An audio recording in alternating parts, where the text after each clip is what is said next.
Welcome to National Heroes Park. You can see over here Marcus Garvey is buried. I'm heading down to Nanny, or only national heroine. One of the things that always struck me about Jamaica's history is how much we have not understood the value of our people in that history. Imagine a woman who was a tactician, a military leader in the 1700s who decided that she was not going to trust the British and she was going to lead a war against the British for her freedom, a woman.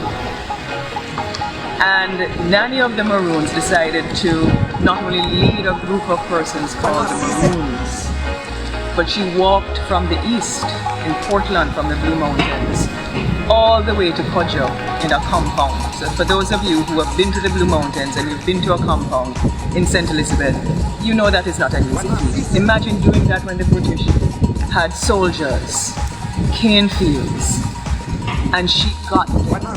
And she was the woman who led the first Maroon War.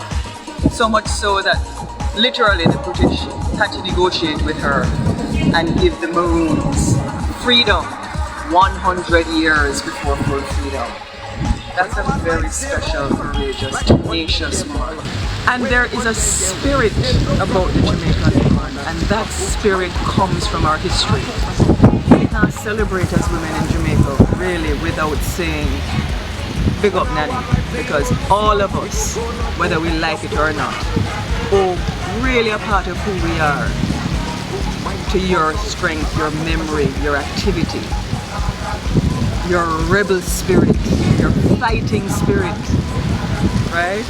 Nanny, wherever you are, the spirit stand up strong in all of us. When I want life zero, lose small, it go no cool head for stone.